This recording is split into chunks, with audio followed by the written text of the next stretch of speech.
Fala pessoal, sejam muito bem-vindos a mais um Boletim Coppola especial verificação de fatos. Como o jornalismo militante está muito ocupado acusando o governo brasileiro de genocídio, o Lula ganhou palanque e passe livre para mentir sobre ditaduras de verdade. Semana passada a gente comprovou que o ex-presidente nunca foi absolvido pelos seus crimes, é demagógico sobre a Covid-19 e desinforma sobre investimentos no SUS, omitindo que foi o governo do PT que mais tirou recursos da saúde pública. Se você não assistiu a esse vídeo, o título é Mentiras de Lula, Crimes, Covid e SUS. Eu prometi que se aquele vídeo chegasse a 1% dos brasileiros, 2 milhões e 100 mil pessoas, eu faria outro do mesmo tipo. Somando aí as minhas redes, Instagram, YouTube, Facebook, Telegram, nós alcançamos 2 milhões e 13 mil visualizações. Não é o que a gente combinou, mas por uma primeira vez, considerando o nervosismo da estreia, tá tudo certo. Só que agora é para valer, pessoal. Se esse novo vídeo chegar a 1% dos brasileiros, eu garanto a parte 3 e a parte 4 até o final desse mês. Então, compartilhe esse vídeo se você quiser bastante munição para desconstruir com fatos, com números, esse grande mentiroso chamado Lula. Hoje nós vamos falar sobre os afagos que o ex-presidente fez e faz a ditadores, né, especialmente na sua coletiva de imprensa. Mas antes, eu peço que você pause o vídeo e marque nos comentários uma pessoa bem jovem que seja muito querida para você.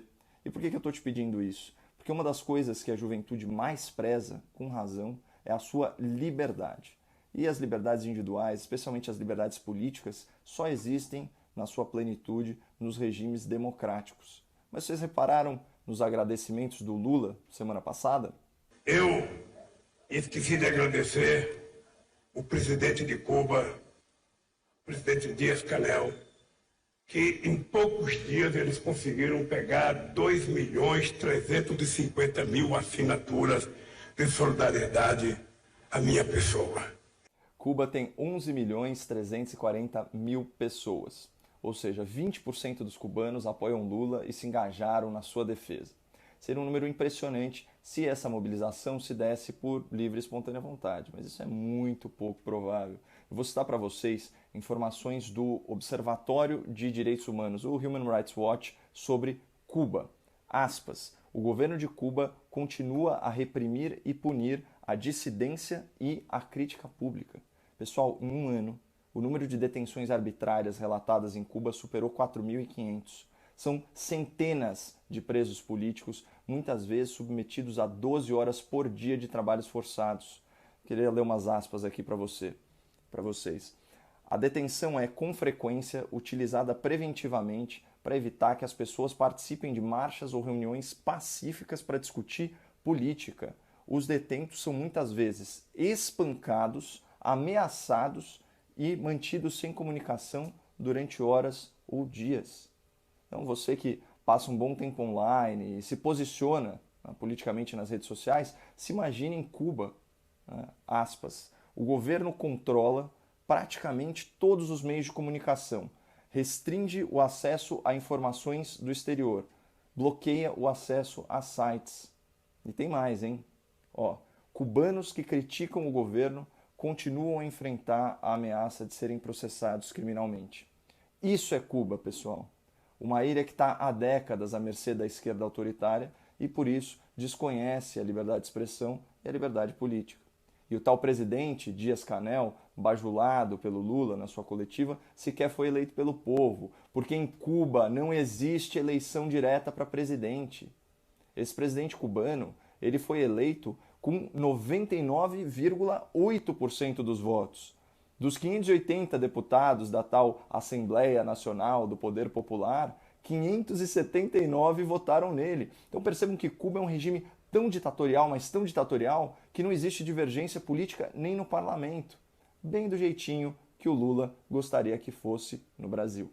Mas veja, eu gostaria que no Congresso Nacional só tivesse gente, sabe, boa, gente de esquerda, gente progressista, mas não é assim. O povo não pensou assim, o povo elegeu quem ele quis eleger. Pois é, ainda bem que o povo não concorda com o Lula. Isso aqui ainda é uma democracia, com um parlamento plural e diverso, apesar dos seus muitos defeitos, inclusive o excesso de petistas. Mas esse desabafo do Lula tem um mérito. reclamar da divergência política no Congresso foi um dos raros momentos de sinceridade naquela coletiva de imprensa. Porque ele realmente acredita, Lula realmente acredita que só a esquerda deveria ter espaço no debate público. Então, para quem duvida, vejam o que ele comentou sobre as eleições de 2010. Pela primeira vez, nós não vamos ter um candidato de direita na campanha. Não é fantástico isso? Vocês querem conquista melhor do que numa campanha neste país a gente não ter nenhum candidato de direita? Se tiver 4 ou 5 candidatos, é todo do espectro de esquerda. Uns podem não ser mais tão à esquerda quanto era, mas não tem problema. A história e a origem dão credibilidade, sabe, para o presente das pessoas. Essa eu acho que é uma conquista que nós precisaríamos aprender a valorizar. Porque era inimaginável até outro dia que nós chegássemos a esse momento do Brasil. Não ter um candidato que represente a direita. É fantástico. Claro que não. Mas até a esquerda está percebendo que o Lula é uma figura tóxica, uma figura prejudicial ao processo democrático, porque ele sufoca lideranças e sabota candidaturas que não sejam do PT.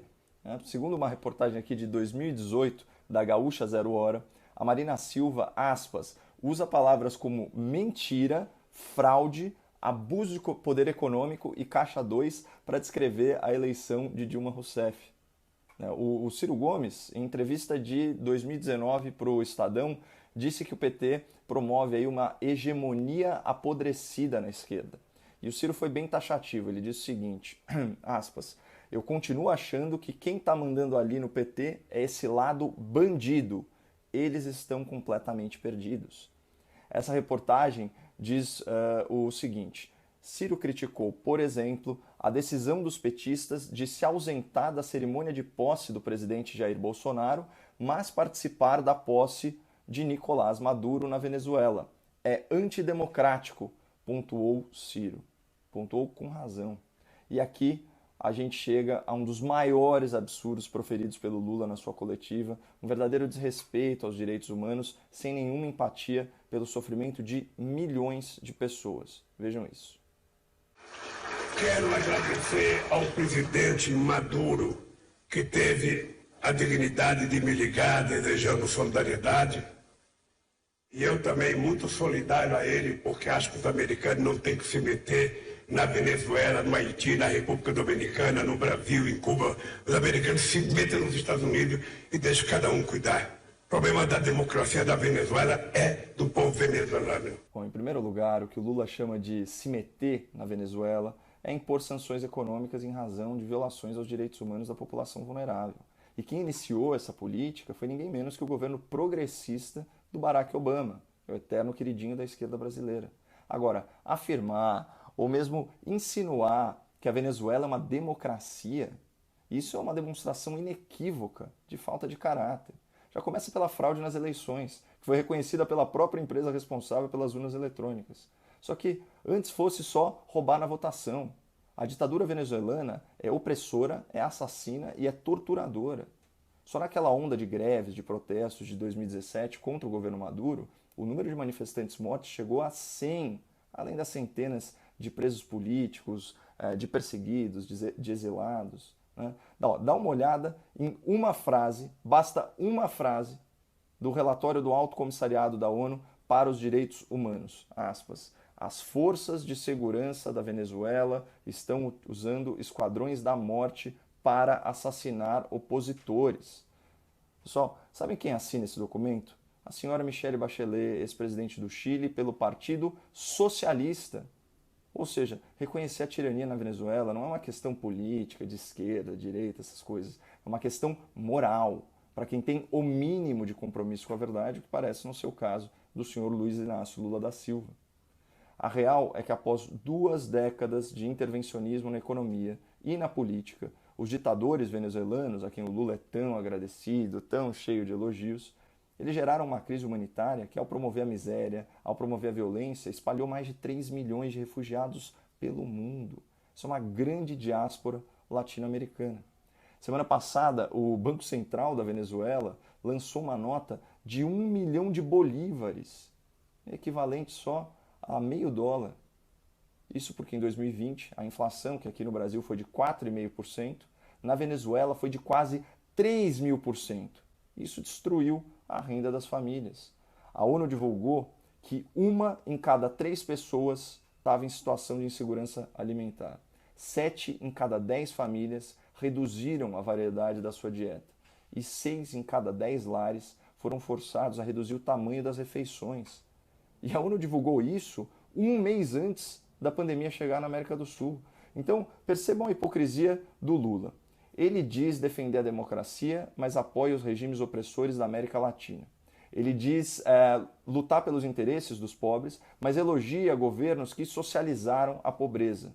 Ele diz ser a viva alma mais honesta do país, mas foi condenado múltiplas vezes por juízes, desembargadores, por ministros, por corrupção e lavagem de dinheiro.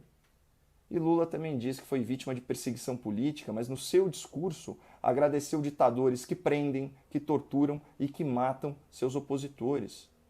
Por isso que eu pedi para vocês marcarem uma galera mais jovem aqui nos comentários, para eles verem que a empatia do Lula é fingida, é ensaiada, assim como é falso o seu apreço pela democracia.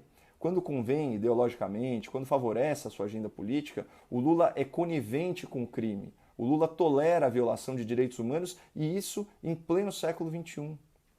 Mas esse viés autoritário do Lula vem lá de trás. Né? Na sua edição de julho de 1979, a revista Playboy entrevistou Lula e perguntou quem ele admirava. Ele disse que admirava quem? O assassino revolucionário Che Guevara, pela sua dedicação à causa. Disse que admirava também o Mao Tse-tung, pela sua luta. Está falando aí de um genocida responsável por dezenas de milhões de mortes na China, não é esse sim um genocídio? E olha o que ele disse sobre o ditador nazista, aspas para Lula aqui. O Hitler, mesmo errado, tinha aquilo que eu admiro num homem, o fogo de tentar fazer alguma coisa. Fecha aspas. Bom, vamos tentar fazer alguma coisa, vamos espalhar a verdade sobre essa farsa que é o Lula, antes que ele cresça ainda mais sustentado em desinformação e apoiado em mentiras. Então, por favor, me ajudem compartilhando no Instagram, no Facebook, no YouTube. E se a gente alcançar 1% da população com esse vídeo, eu faço mais 2 vídeos como esse ainda esse mês. Forte abraço, não percam a esperança no Brasil e fiquem com Deus.